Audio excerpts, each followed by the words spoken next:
All Manipur Meitei Pangal Clubs Organization ki Chahi kunithoi Surakpagi Mapok Numit PALLAN THOURAM ngasi Manipur Press Club ki LOKTAK Holda Pangthokhre THOURAM aduda poirai leimarol ki President SMM Cha All Manipur Meitei Pangal Clubs Organization ki President Yumkhaibam Rahatu Rahman Amuko ki President PH Nandoluwang Amawaba ki President Y Kunjarani Indigenous Peoples Forum Manipur ki President Asang Kasar Lilong Hauribi College ki Principal in Charge Professor MD Abdul Sattar Saha, Imam Hasrat Maulana Mufti Ramizuddin Namasong, Ketrigao Apunba Nupilok ki President Iphamongbi Jano Begam na Maruoiba Mithunglen Singwaina Sarukya Ke, Thauramadu ki Sarukama Oina All Meitei Pangal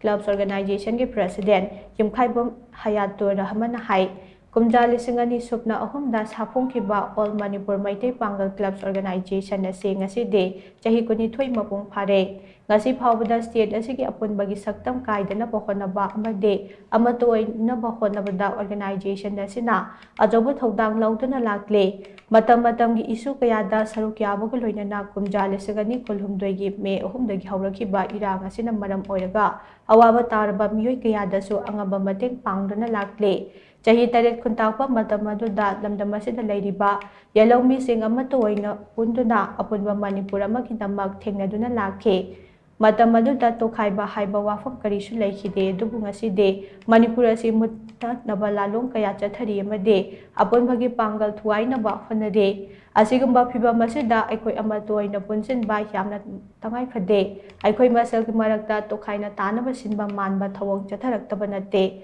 amaromda political gi khudong chaba launabagi mahutta lamdam masida khundariba yellow furup sing amatoina punsilaga mapal gi sapu ase thengnamina si haita mahakta makhata khe Manipur si machet kairaga chatpa yade integrity thugaiba yade haiba ikoi Manipur gi mangla nama laijariba se masida mapandagi sangakpa illegal immigrant amadi foreigner kayana safu piraktuna hummaga pukhinaba honnarikliba mawong ase masi ikoi kadawnungda yaba ngamlo maramdi karigino haiba matamda Manipur gi thainagi ipa ipu singna ngaklambado jati furup thinaramdeba Manipur kaiba yaroi haidana ngaklambaneba ngasisu adugumna aikoi mafamsida poiba mafamsida saujariba yelhomi khudingmakna aikoi sidagi Manipur muthatpa yaroi Manipur gi saktam kaiba yaroi aikoi punna hingminnagadabani haiba tangkakse aikoi mami samlakpadawna tawre masi lansi sum violence asi sum sangna laktuna aikoida hena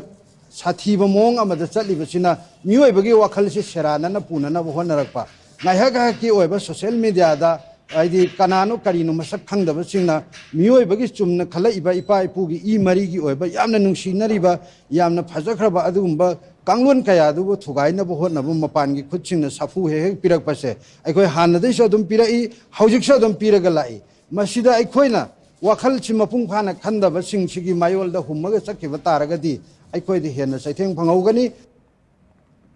Thauram aduda sarukya kiba amuko gi President PH Nandoluwang hai tha kunma thoirom suraklaba lana si ngasi phawba loisinaba forum amata puthokpa udre Manipur gi manung amasung mapalda charangnaba thokhanuna lamdamasi mache tana thuwainaba honaba se laibak thibane nakallamaromda khutlai phagatnaba haiduna operation chathariba se ching amadi tampakta chap manana chatharibra haibise ajoba wahangama oire Haujik Fawada Ching amadi tampakta combing operation tawbada kaya yamna khuchu khulai fagalabage asigumba lila ama sanaduna lamdam asibu thukaina ba kana honariba asi thengnanaba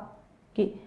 honaba gi tangai fadaba lai haina so mahak makha takhe Hojik tampakta mi pakchana phaba chenba combing operation tawba hoi ain lama leibnina ain gi matung mi phaba pinba se mathok taeba tawbudu madu gi ain do chinggi mafam jingda su chap manaba ain do leibam thueba tampakta hojik anti extortion cell hangra khotra mi myam ma phagat ba khopagi tawri pandam mamadani misalamani madu adu chingdadi adu magi pandam dugi anti extortion cell dugi matungina amadu no dugi makhada kana phare kana tawrgeba hojik bawda Manipur ki Home Department na hai Manipur ki Department Home Department si Security Advisor na control tawre na hai nere adu di Security Advisor na control tawba adu ki Chief Secretary Governor adu akhoi ki DGP makhoi na yamba handle tawbi mo ma lagda di hojik ngammaga di Manipur yam sincer hoina Manipur dagi hojik phawada akhoi ki combing operation tawra phaga ki khulai myam se तंपाक्तिना कयानो चिंगदिना कयानो Masih लौक्तोप ngambam thueba अखोइदी फागलिबा खुलाई म्यामसी चादा मरफुगी चांगदी तंपाक्ति ओइने लवेबा मसी चादा मरफुगी चांग तंपाक्ति फाबा चिंगदिना ममिंगदगी फाजनबा खुजु खुलाई यादा फाजनबा तो म्यामसे मसी अखोइ मणिपुरगी म्यामना याबा ngमोइ खांबा ngमोएबा Manipur कनबा palm कांबुना Manipur कनजगे अखोइ मियोइबगी हक कल्लो अखोइ लन तुम मांगनगनो अखोइ इंगना तंगदु लेता फिबा मद लेजगे मणिपुर के पुनबा सकतम काहिन बिगनु कायदनबा होनसी हाइबा मतमदा मसी भारत सरकार ने यादरिनजी मणिपुर थुगाइ हाइबनेबा